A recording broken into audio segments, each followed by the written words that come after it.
امام غزالی کے پاس ایک شخص آیا اور اس نے امام غزالی سے کہا کہ میں بہت غریب ہوں، نادار ہوں، میں کچھ کرنا چاہتا ہوں، مجھے 10,000 روپیے چاہیے۔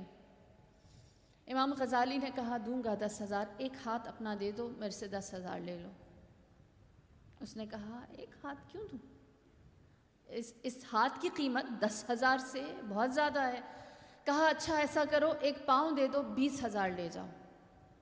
کہا نہیں، میں پاؤں نہیں دوں گا۔ کہا اچھا ایسا کرو، مجھ سے اس کو بھی ڈبل کر دیتا ہوں، مجھ سے 40,000 لے جاؤ، ایک آنکھ دے دو۔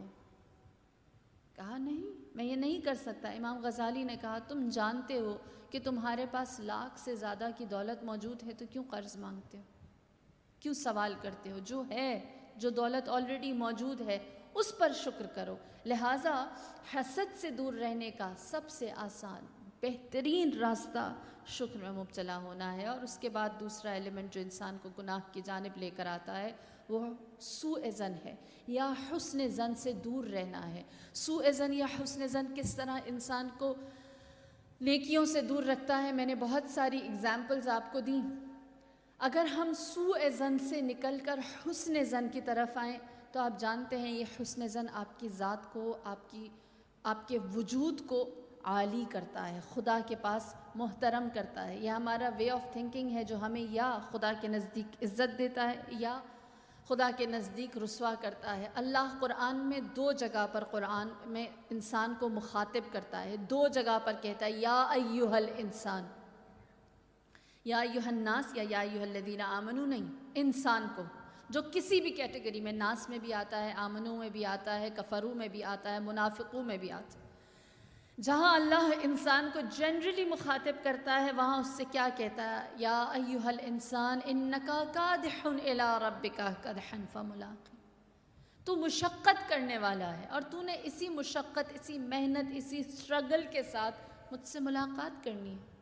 بس انسان کے لیے اللہ نے یہ چیز بالکل کلیئر کر دی ہے کہ اس کو اپنی زندگی میں اسٹرگل کر کے آگے پہنچنا ہے، اور وہ انسان جو اپنی زندگی میں خود ہی اسٹرگل کرنے میں لگا ہوا ہے اس کے پاس سوائے حسن ظن کے، سوائے اچھا سوچنے کے کوئی اور دوسرا کام ہونا ہی نہیں چاہیے، کیونکہ وہ اپنی جنگ، اپنے ہی کام، اپنے ہی ایم یا اپنی ہی آرزو یا اپنی ہی عبادت کو کرنے میں ہے۔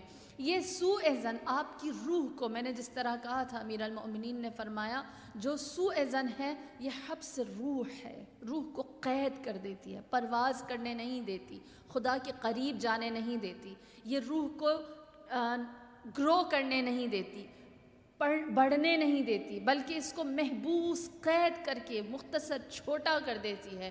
اور یہ جو روح آپ کی چھوٹی ہو جاتی ہے یہ حسنات کو ختم کرنا شروع کر دیتی ہے، جبکہ خدا کیا کہتا ہے؟ مجھے تمہارے عمل نہیں، تمہاری صدق النیہ، اچھی نیت چاہیے ہے۔ لہٰذا اگر انسان سوء ظن سے نکل کر حسن ظن پر آئے اور پھر اس کے بعد دوسروں کے بارے میں بھلا، اچھا، پازیٹیو سوچنا شروع کرے، میں نے بہت ساری اگزامپل پازیٹیو تھنکنگ کے اوپر دیں، اگر سوچنا پازیٹیو شروع کر دے تو آپ جانتے ہیں خدا آپ کو اپنے نزدیک لے کر آئے گا۔ کس طرح؟ اگر ہم پازیٹیو ہیں، اگر ہم مثبت سوچتے ہیں، اگر ہم حسن ظن رکھتے ہیں، خدا جب قریب لاتا ہے تو وہ خدا غفور و رحیم ہمیں معاف کرنا سکھاتا ہے، انسان کے لیے معافی آسان ہو جاتی۔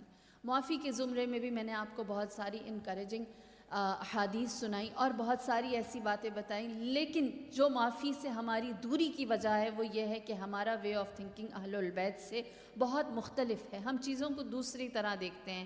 ہم جب نیکی کرتے ہیں تو ہم یہ سوچتے ہیں ہم نے کوئی بہت بڑا کام کر دیا۔ ایک نوجوان کی بڑی خوبصورت سی اگزامپل ہے، کہتے ہیں بڑا مالدار ایک شخص تھا، نوجوان تھا، اس کے پاس کوئی آیا اور اس نے کہا کہ میری ماں بیمار ہے، مجھے اتنے پیسے چاہیے، اس کا علاج کرانا ہے، ابھی مجھے دے سکتے ہو تو دے دو۔ اس نے دے دیے، فرض کیجئے $1000 دے دیے۔ جیسے ہی وہ شخص اس نوجوان سے پیسے لے کر باہر گیا، دوسرا بندہ آیا اور اس نے کہا تمہیں پتہ ہے ابھی تمہارے ساتھ دھوکہ ہوا، کسی نے تمہیں لوٹ لیا۔ کہا کس طرح؟ کہنے لگا کہ یہ جو شخص ابھی آیا تھا اور کہہ رہا تھا کہ ماں بیمار ہے، سب جھوٹ، اس کی کوئی ماں بیمار نہیں، اس کی تو ماں ہی نہیں، یہ صرف تم سے پیسے لینے کے لیے آیا تھا۔ جانتے ہیں، دیکھیے فرق، ہم کیوں حسن ظن نہیں رکھ سکتے؟ یا کیوں ہمارے لیے forgiveness بہت مشکل ہے؟ ہمارا وے آف تھنکنگ کہاں مختلف ہو جاتا ہے؟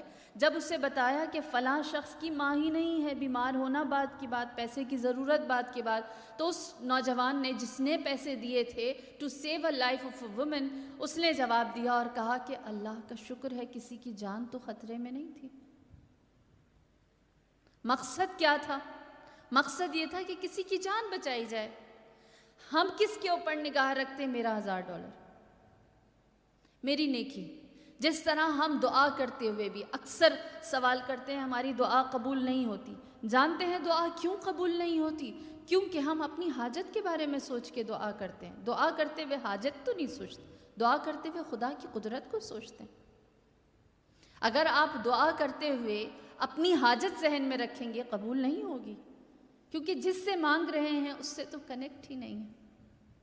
جڑے ہوئے تو ہم اپنی حاجت کے ساتھ ہیں، لہٰذا جس چیز پر ہمارا فوکس ہوتا ہے یا جس چیز کا ہم طواف کر رہے ہوتے ہیں وہی غلط ہے۔ جب وہی غلط ہوتا ہے تو ہم حسنات کی جانب نہیں جا سکتے، پھر ہم سے نیکی نہیں ہو سکتی، اور پھر جو نیکی کرتے ہیں وہ ہمارے ہی گلے کا طوق بن جاتی ہے۔ ہم $1000 کو روتے ہیں، ہم اپنی حاجت کو بڑا سمجھتے ہیں، اور پھر یہ سوچتے ہیں ہماری زندگی میں کتنی ساری نیگیٹو چیزیں آ جاتی ہیں، جبکہ اگر ہم اپنا مدعا، اپنا اوپینین صحیح کر دیں، اپنا وے آف تھنکنگ، اپنا قبلہ صحیح لے کر آئیں تو چیزیں درست ہونا شروع ہو جاتی ہیں۔ جس طرح کہتے ہیں جناب لقمان حکیم نے اپنے بیٹے کو نصیحت کرتے ہوئے کہا کہ اے میرے فرزند، بہترین بستر پر سونا، بہترین کھانا کھانا اور سب سے بہترین گھر میں رہنا۔ جانتے ہیں لقمان حکیم کوئی دولت والے تو تھے نہیں۔ بیٹے نے کہا بابا نہ بہترین کھانا ہے، نہ بہترین بستر ہے، اور نہ ہی میرے پاس بہترین گھر ہے، میرے لیے یہ سب کرنا بہت مشکل ہے، دشوار ہے۔ تو لقمان حکیم نے جواب دیا، دیکھیے ہمارے نزدیک بہترین کیا ہے آپ سب کو معلوم۔ لقمان حکیم ان کے نزدیک بہترین غذا کیا ہے؟ فرمایا جب شدید بھوک ہو تب تھوڑا سا جو کھاؤ گے وہ بہترین کھانا ہے۔ بھوک ہو اور جو تھوڑا سا کھاؤ گے وہ بہترین کھانا ہے۔ پھر کہا بہترین بستر، بہترین بستر جو محنت کر کے تھک کر بندہ جہاں سوتا ہے وہ بہترین بستر ہے۔ پھر کہا بہترین گھر، یہ دنیا کا گھر یہ نہیں، جس دل میں سب کے لیے محبت ہو وہ بہترین گھر ہے۔